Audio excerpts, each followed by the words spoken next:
नमस्कार दोस्तों, स्वागत है आपका आज की बेहद बड़ी और ज़रूरी खबरों में। लेकिन खबर में आगे बढ़ने से पहले अगर आप भी भाजपा सरकार का विरोध करते हैं तो आप अभी इस वीडियो को लाइक कीजिए और इस लाल बटन को दबाकर चैनल को फ्री में सब्सक्राइब करके घंटी बजाइए और कमेंट में लिखें फेल बीजेपी।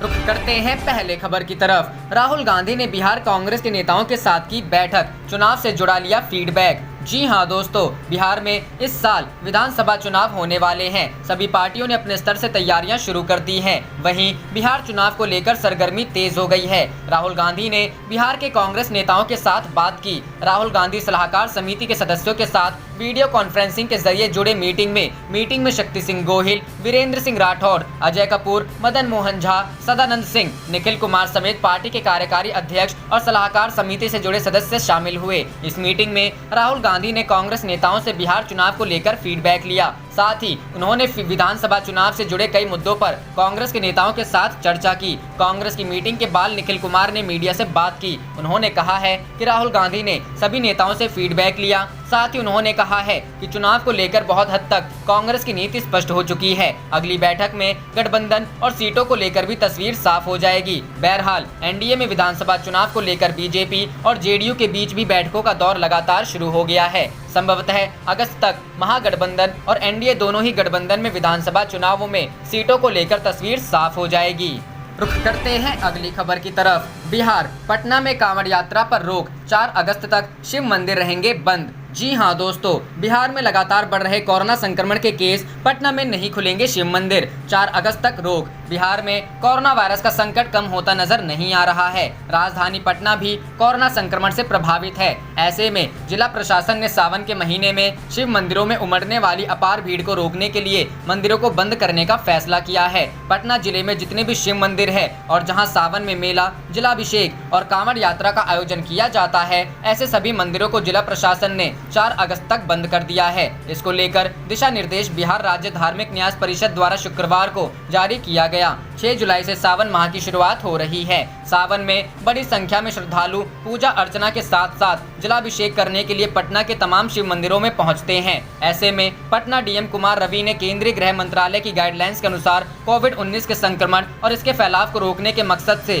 सभी शिव मंदिरों को 4 अगस्त तक बंद रखने का आदेश दिया है। पटना डीएम ने सभी बड़े शिव मंदिरों पर सावन माह के दौरान पर्याप्त संख्या में दंडाधिकारी, पुलिस पदाधिकारी और पुलिस बल की मौजूदगी तय करने के भी निर्देश दिए हैं। रुक करते हैं अगली खबर की तरफ। कानपुर चौबेपुर के एसएचओ विनय तिवारी सस्पेंड, विकास दुबे से मिलीभगत का आरोप। जी हां दोस्तों, कानपुर गोलीकांड मामले में कानपुर पुलिस ने बड़ी कार्रवाई की है। पुलिस ने इस मामले में चौबेपुर के थानाध्यक्ष विनय तिवारी को सस्पेंड कर दिया है। कानपुर के आईजी मोहित अग्रवाल ने ये कार्रवाई की है। बता दें कि पुलिस की अब तक की जांच में ये बात सामने आई है कि पुलिस से ही जुड़े कुछ अफसरों ने अपराधी विक पुलिस की जांच में चौबेपुर के थानाध्यक्ष और कुछ दूसरे सिपाहियों का नाम आया था। विनय तिवारी चौबेपुर के थानाध्यक्ष हैं। इस जानकारी के आधार पर कार्रवाई करते हुए पुलिस ने विनय तिवारी को सस्पेंड कर दिया है। रुक करते हैं अगली खबर की तरफ। केंद्र सरकार पर राहुल गांधी का हमला जारी, बोले चीनी घुसपैठ पर लद्दाख वासियों से बात को नजरअंदाज नहीं करें। जी हां दोस्तों, कांग्रेस के पूर्व अध्यक्ष राहुल गांधी ने शनिवार को कहा कि देशभक्त लद्दाख वासी चीनी घुसपैठ के खिलाफ आवाज उठा रहे हैं और सरकार को उनकी सुननी चाहिए, क्योंकि यदि उनकी बात को नजरअंदाज किया गया तो देश को इसकी भारी कीमत चुकानी पड़ेगी। उन्होंने एक खबर का हवाला देते हुए ट्वीट किया, देशभक्त लद्दाख वासी चीनी घुसपैठ के खिलाफ आवाज उठा रहे हैं, वे आगाह कर रहे हैं, उनकी बात की उपेक्षा करने की भारत को भारी कीमत चुकानी पड़ेगी। राहुल गांधी ने कहा, कृपया भारत की खातिर उन्हें सुनिए। राहुल गांधी ने जिस खबर का हवाला दिया है उसके मुताबिक कई लद्दाख वासियों ने कहा है कि चीन ने भारतीय क्षेत्र में घुसपैठ की है। गौरतलब है कि लद्दाख में वास्तविक नियंत्रण रेखा पर पिछले कई हफ्तों से गतिरोध चल रहा है। गत 15-16 जून की रात दोनों देशों के सैनिकों के बीच हुई हिंसक झड़प में 20 भारतीय जवान शहीद हो गए थे। इस झड़प में चीनी पक्ष को भी नुकसान होने की खबरें हैं। केंद्र सरकार पर राहुल का हमला जारी। आपको बता दें कि राहुल गांधी चीन के साथ जारी गतिरोध के बीच लगातार केंद्र की नरेंद्र मोदी सरकार को घेरने की कोशिश कर रहे हैं। पीएम मोदी के लद्दाख दौरे के बाद उन्होंने एक वीडियो ट्वीट किया था। इसमें लद्दाख के लोग चीन द्वारा देश की जमीन कब्जाने की बात कह रहे हैं। वीडियो के साथ राहुल ने लिखा, लद्दाखी कहते हैं चीन ने हमारी जमीन कब्जाई है। प्रधानमंत्री कहते हैं किसी ने हमारी जमीन नहीं ली। साफ सी बात है कि कोई तो झूठ बोल रहा है। बता दें कि हाल ही में गलवान घाटी में हुई झड़प के बाद प्रधानमंत्री नरेंद्र मोदी ने कहा था कि चीन ने हमारी किसी जगह पर कब्जा नहीं किया है। रुख करते हैं अगली खबर की तरफ। राहुल गांधी ने किया सोनिया के ओबीसी कोटे की मांग का समर्थन। जी हां दोस्तों, सोनिया ने पत्र लिख ओबीसी छात्रों के लिए कोटा की मांग की। सामाजिक न्याय के लिए सकारात्मक कार्रवाई अहम। राहुल कांग्रेस अध्यक्ष सोनिया गांधी ने प्रधानमंत्री नरेंद्र मोदी को पत्र लिखकर राज्यों के मेडिकल और डेंटल इंस्टीट्यूट्स में ऑल इंडिया कोटा में ओबीसी छात्रों के लिए आरक्षण बढ़ाने की मांग की है। अब राहुल गांधी ने भी कांग्रेस अध्यक्ष की मांग का समर्थन किया है। कांग्रेस के पूर्व अध्यक्ष और सांसद राहुल गांधी ने ट्वीट कर कहा, सामाजिक न्याय के लिए सकारात्मक कार्रवाई अहम है। मैं राज्य और केंद्र शासित प्रदेशों के मेडिकल संस्थानों के मेडिकल और डेंटल सीटों में ऑल इंडिया कोटा में ओबीसी छात्रों के लिए आरक्षण बढ़ाने की कांग्रेस अध्यक्ष की मांग का पुरजोर समर्थन करता हूं। सोनिया गांधी ने अपने पत्र में लिखा, मैं राज्य और केंद्र शासित प्रदेशों के चिकित्सा शिक्षण संस्थानों में राष्ट्रीय पात्रता सह प्रवेश परीक्षा के माध्यम से भरे जा रहे सीटों में ऑल इंडिया कोटा के तहत ओबीसी छात्रों को आरक्षण से इनकार किए जाने से मसले पर आपका ध्यान खींचना चाहती हूं। कांग्रेस अध्यक्ष ने कहा कि केंद्र और राज्य तथा केंद्र शासित प्रदेशों के चिकित्सा शिक्षण संस्थानों में ऑल इंडिया कोटा के तहत 15% अनुसूचित जाति, 7.5% अनुसूचित जनजाति और 10% आरक्षण आर्थिक रूप से कमजोर लोगों के लिए सीट आरक्षित है। हालांकि ओबीसी छात्रों के लिए अखिल भारतीय कोटा की व्यवस्था केंद्रीय संस्थानों में प्रतिबंधित है।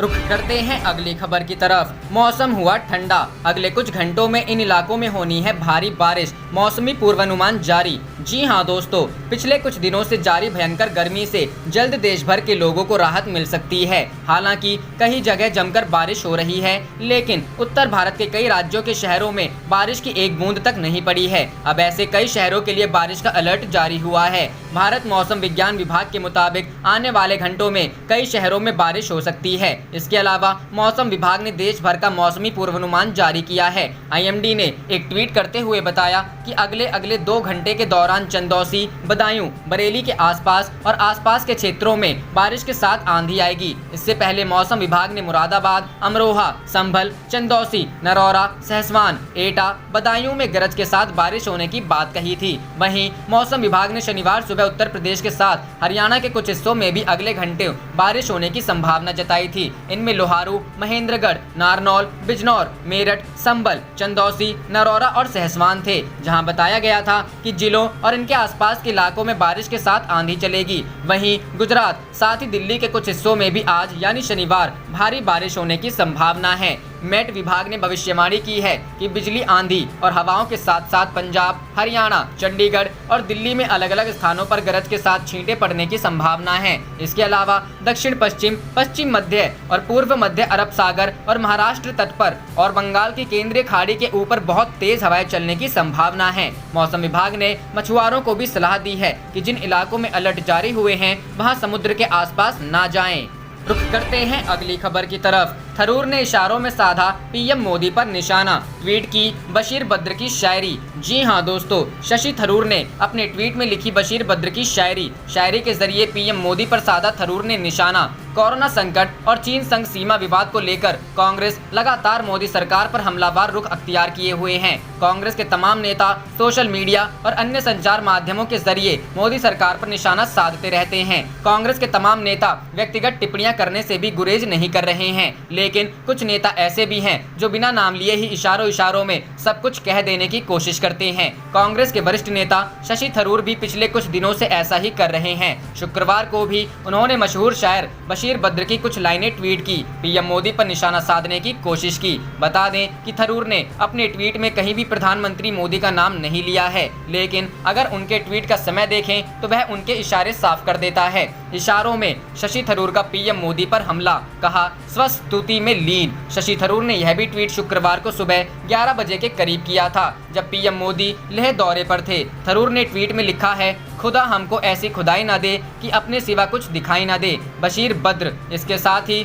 शशि थरूर की तरफ से एक और संकेत दिया गया है ताकि लोग समझ जाएं कि वे यह बात पीएम मोदी को लेकर ही रख रहे हैं। दरअसल 30 जून को पीएम मोदी के राष्ट्र के संबोधन के बाद भी थरूर ने कुछ ऐसा ही ट्वीट किया था। उस ट्वीट को थरूर ने आज अपने नए ट्वीट के साथ ही रीट्वीट किया है। कांग्रेस का फिर हमला, पूछा मजबूत भारत के पीएम को चीन का नाम लेने से गुरेज क्यों। उस वक्त भी कांग्रेस नेता शशि थरूर ने अपने ट्वीट में प्रधानमंत्री का सीधा नाम नहीं लिया, लेकिन उनका इशारा प्रधानमंत्री पर ही था। थरूर ने ट्वीट में लिखा था, जब देखो तुम उसको, वो स्वस्तुति में लीन है, घंटों बतिया सकता है, वो बातों का शौकीन है, बूझो तो जाने। बता दें कि थरूर इससे पहले भी कई बार इशारे में प्रधानमंत्री मोदी पर निशाना साध चुके हैं। रुख करते हैं अगली खबर की तरफ। बिहार चुनाव को लेकर एक्टिव हुए राहुल गांधी, सलाहकार समिति के साथ बैठक, नेताओं ने कहा ज्यादा सीटों पर कांग्रेस लड़े चुनाव। जी हां दोस्तों, बिहार चुनाव को लेकर अब कांग्रेस नेता राहुल गांधी एक्टिव हो गए हैं। राहुल गांधी ने विधानसभा चुनाव को लेकर कांग्रेस की सलाहकार समिति के साथ लंबी बैठक की। वीडियो कॉन्फ्रेंसिंग के जरिए हुई बैठक में बिहार कांग्रेस के नेताओं ने इस दफे ज्यादा सीटों पर चुनाव लड़ने की बात कही। चुनाव को लेकर कांग्रेस का रुख आरजेडी के लिए परेशानी का सबब बन सकता है। राहुल गांधी की बैठक। राहुल गांधी ने आज बिहार कांग्रेस की सलाहकार समिति के नेताओं के साथ चुनावी तैयारियों पर लंबी चर्चा की। वीडियो कॉन्फ्रेंसिंग के जरिए हुई इस बैठक में प्रदेश कांग्रेस के प्रभारी शक्ति सिंह गोहिल, कांग्रेस के संगठन महासचिव केसी वेणुगोपाल के साथ साथ बिहार के प्रमुख कांग्रेस नेता शामिल हुए। राहुल गांधी ने विस्तार से बिहार विधानसभा चुनाव को लेकर पार्टी की ओर से की जा रही तैयारी पर चर्चा की। ज्यादा सीटों पर चुनाव लड़ने की वकालत। कांग्रेस के एक सीनियर नेता ने बताया कि राहुल गांधी के समक्ष बिहार के कांग्रेसियों ने ये मांग रखी कि बिहार में इस दफे कांग्रेस ज्यादा सीटों पर चुनाव लड़े। बिहार कांग्रेस के नेताओं का कहना था कि आरजेडी की तुलना में कांग्रेस के जीतने की संभावना बेहतर है, लिहाजा पार्टी को ज्यादा सीटों पर दावा करना चाहिए। कांग्रेसी सूत्रों के मुताबिक बिहार में महागठबंधन में मचे घमासान पर कांग्रेस की बैठक में चर्चा हुई। नेताओं ने कहा कि इससे जनता के बीच गलत मैसेज जा रहा है। महागठबंधन में सभी पार्टियों को सम्मान मिलना चाहिए। बिहार कांग्रेस के नेताओं ने कहा कि चुनाव को लेकर उनकी तैयारियां जोरों पर हैं, लेकिन महागठबंधन में सीटों का बंटवारा पहले होना चाहिए। लोकसभा चुनाव के दौरान सीटों के बंटवारे में देरी और गलत सीट बंटवारे के कारण भी महागठबंधन को इतनी बुरी हार का सामना करना पड़ा। तेजस्वी की मुश्किलें बढ़ा सकती है कांग्रेस। 2 दिन पहले बिहार कांग्रेस के प्रभारी शक्ति सिंह गोहिल ने कहा था कि बिहार में महागठबंधन ने अभी ये तय नहीं किया कि उनका नेता कौन होगा। यानी गोहिल ने तेजस्वी को महागठबंधन का सीएम प्रत्याशी मानने से इनकार कर दिया था। आज की बैठक में कांग्रेसी नेताओं का मूड यही था। वहीं कांग्रेस पिछले विधानसभा चुनाव की तुलना में इस बार ज्यादा सीट मांग रही है। शक्ति सिंह गोहिल ने यह भी कहा था कि बिहार में आरजेडी को महागठबंधन चलाने के लिए कोऑर्डिनेशन कमेटी का गठन करना होगा। कांग्रेस का ये स्टैंड तेजस्वी यादव की मुश्किलें बढ़ा सकता है। रुख करते हैं अगली खबर की तरफ। लद्दाख मुद्दे पर राहुल गांधी ने वीडियो के साथ ट्वीट कर पीएम मोदी पर साधा निशाना, कहा कोई तो झूठ बोल।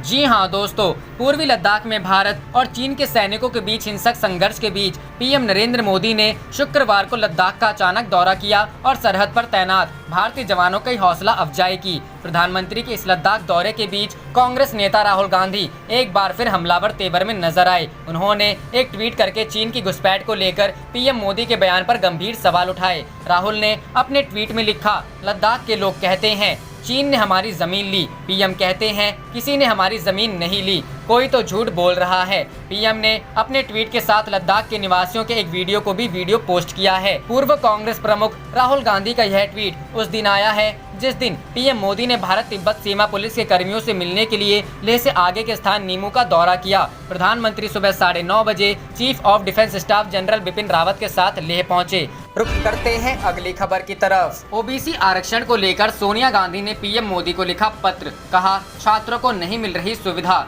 जी हां दोस्तों, ओबीसी आरक्षण को लेकर कांग्रेस अध्यक्ष सोनिया गांधी ने प्रधानमंत्री नरेंद्र मोदी को पत्र लिखा है। सोनिया गांधी ने पत्र में देश के सभी राज्यों एवं केंद्र शासित राज्यों के मेडिकल संस्थानों में ओबीसी आरक्षण की अनुपालना सुनिश्चित करने का आग्रह किया है। कांग्रेस अध्यक्ष ने पीएम मोदी को लिखे पत्र में कहा कि राष्ट्रीय पात्रता सह प्रवेश परीक्षा के जरिए मेडिकल संस्थानों में होने वाले दाखिले के लिए ओबीसी छात्रों को आरक्षण की सुविधा नहीं मिल पा रही है। पीएम लिखे पत्र में कांग्रेस अध्यक्ष ने कहा कि ओबीसी छात्रों को अखिल भारतीय कोटा के तहत राज्य के चिकित्सा संस्थानों में आरक्षण नहीं दिया जाना भारत सरकार के आदेश और 93वें संवैधानिक संशोधन का उल्लंघन है। इसके साथ ही उन्होंने यह भी लिखा कि योग्य ओबीसी छात्रों को चिकित्सा की पढ़ाई करने से रोकने जैसा है। मेडिकल की परीक्षा में ओबीसी आरक्षण को लेकर लिखे गए पत्र में सोनिया गांधी ने यह भी कहा कि 2017 में all India federation of other backward classes की ओर से एकत्र किए गए डाटा के अनुसार ओबीसी उम्मीदवार छात्रों को अखिल भारतीय कोटा के तहत 11,000 से ज्यादा सीटों पर राज्य और केंद्र शासित राज्यों के मेडिकल संस्थानों में आरक्षण नहीं दिया गया है। ओबीसी छात्रों को दिया जाए आरक्षण। सोनिया गांधी। पत्र के अंत में कांग्रेस अध्यक्ष सोनिया गांधी ने कहा कि समता और सामाजिक न्याय के हित में केंद्र सरकार से आग्रह करती हूं कि राज्यों एवं केंद्र शासित राज्यों के मेडिकल संस्थानों में भी मेडिकल एवं डेंटल के अखिल भारतीय कोटे के तहत ओबीसी छात्रों को आरक्षण सुनिश्चित किया जाए। बता दें कि केंद्र, राज्य तथा केंद्र शासित राज्यों के चिकित्सा शिक्षण संस्थानों में अखिल भारतीय कोटा के तहत 15% अनुसूचित जाति, 7.5% अनुसूचित जनजाति और 10% आर्थिक रूप से कमजोर लोगों के लिए सीट आरक्षित है। रुक करते हैं अगली खबर की तरफ। कांग्रेस का फिर हमला, पूछा मजबूत भारत के पीएम को चीन का नाम लेने से गुरेज क्यों। जी हां दोस्तों, भारत और चीन के बीच तनाव बना हुआ है। चीन से बॉर्डर पर जारी तनाव के बीच प्रधानमंत्री नरेंद्र मोदी शुक्रवार सुबह लेह पहुंचे। पीएम मोदी का ये दौरा अचानक था जिससे हर कोई चौंक गया। इस बीच कांग्रेस ने एक बार फिर पीएम नरेंद्र मोदी पर निशाना साधा है। कांग्रेस प्रवक्ता रणदीप सुरजेवाला ने ट्वीट करते हुए पूछा है कि प्रधानमंत्री नरेंद्र मोदी को चीन का नाम लेने से गुरेज क्यों है। साथ ही सुरजेवाला ने यह भी सवाल किया है कि चीन से आंख में आंख डाल कब बात होगी। सुरजेवाला ने कहा कि आखिर मजबूत भारत के प्रधानमंत्री इतने कमजोर क्यों हैं। दरअसल गलवान घाटी में चीन के साथ हुई हिंसक झड़प में 20 भारतीय जवान शहीद हो गए थे। इसके बाद से ही कांग्रेस के जरिए लगातार पीएम नरेंद्र मोदी और केंद्र सरकार पर निशाना साधा जा रहा है। इससे पहले राजस्थान के मुख्यमंत्री अशोक गहलोत भी पीएम मोदी की ओर से चीन का नाम नहीं लेने पर हमला बोल चुके हैं।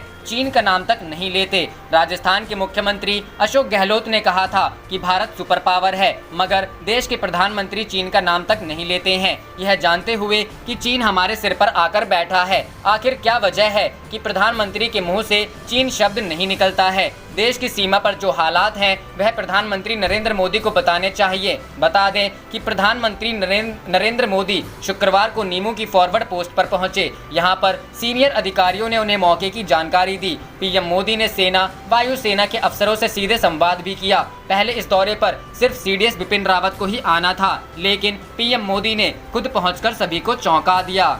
रुक करते हैं अगली खबर की तरफ। शिवसेना का केंद्र पर निशाना, कहा नोटबंदी और आर्टिकल 370 हटने से भी नहीं बदले कश्मीर के हालात। जी हां दोस्तों, करीब एक साल पहले तक केंद्र में भाजपा की सहयोगी रही शिवसेना ने मोदी सरकार पर निशाना साधा है। शिवसेना का कहना है कि 2016 में नोटबंदी करने, 2019 में आर्टिकल 370 हटाने और जम्मू कश्मीर को 2 केंद्र शासित प्रदेशों में बांटने के बावजूद जम्मू एंड कश्मीर में सुरक्षा स्थिति में कोई सुधार नहीं हुआ है। शिवसेना ने इस बात को लेकर भी सवाल उठाया है कि जब केंद्र में मजबूत सरकार है तो नवगठित केंद्र शासित प्रदेश में शांति क्यों नहीं है। शिवसेना के मुताबिक नवगठित दोनों केंद्र शासित प्रदेशों में स्थिति पहले जैसे ही है। रुख करते हैं अगली खबर की तरफ। मनरेगा जॉब कार्ड से बड़ा घोटाला, काम न करने वालों को हुआ भुगतान। जी हां दोस्तों, सरकार द्वारा गरीबों को मनरेगा के तहत काम देकर रोजगार देने के उद्देश्य से लगातार प्रयास किया जा रहा है, लेकिन कई अधिकारी, कर्मचारी व जनप्रतिनिधि के फर्जीवाड़े से यह पूरी प्रक्रिया ही सवालों के घेरे में आ गई है। ताज़ा मामला सिटी ब्लॉक के अर्जुनपुर पाठक, तरकापुर ग्रामीण और वीरपुर जैसे गांव का है, जहां बिना काम किए ही जॉब कार्ड होल्डर के खाते में धनराशि पहुंच गई। इन जॉब कार्ड वालों ने बताया कि उन्होंने कोई काम नहीं किया, लेकिन पैसे खाते में आए तो अंगूठा लगाकर प्रधान प्रतिनिधि ने सारे पैसे ले लिए। वीरपुर गांव में तो और भी बड़ा मामला आया, क्योंकि यहां के ग्राम प्रधान खुद मनरेगा के जॉब कार्ड होल्डर हैं और उनके भी खाते में मनरेगा की मजदूरी ट्रांसफर हुई। प्रधान को नहीं कोई जानकारी। अर्जुनपुर पाठक गांव की प्रधान कुसुम देवी हैं, लेकिन जब उनसे यह पूछा गया कि मनरेगा के तहत कितना काम हुआ तो उन्होंने बताने से इनकार कर दिया और कहा कि वे कुछ भी नहीं जानती। उनके अनुसार वे सिर्फ अंगूठा लगाने का काम करती हैं, बाकी काम तथा कथित प्रधान प्रतिनिधि अशोक शुक्ला करते हैं। इसका अंदाजा इसी से लग जाता है कि वास्तविक प्रधान तो झोपड़ी में रहती हैं, लेकिन तथाकथित प्रधान की इमारत देखने लायक है। ग्राम प्रधान कुसुम देवी ने दावा किया कि बीते 4 साल में वे एक बार ब्लॉक पर गई थी, वह भी एमएलसी चुनाव में वोट डालने के लिए।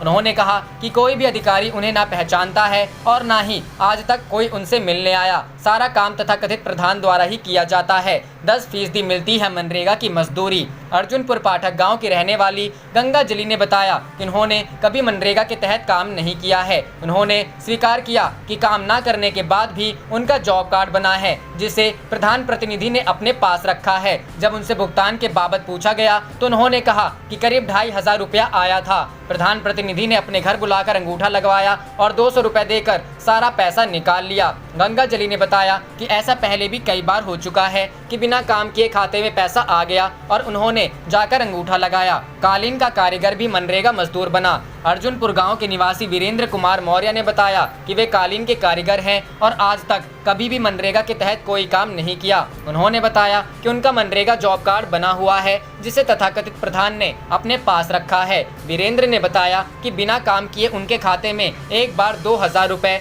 और दूसरी बार 4950 रुपए आए थे। दोनों बार प्रधान प्रतिनिधि का फोन आया कि आकर अंगूठा लगा दो। वीरेंद्र ने बताया कि 2000 पर 200 रुपए और 5000 आने पर 500 रुपए मिल जाते हैं, जिसे नाले की सफाई का दावा कागजों पर किया जा रहा है, वह वर्षों से वैसा ही पड़ा है। आप देख रहे थे आपका अपना चैनल जय हिंद जय भारत।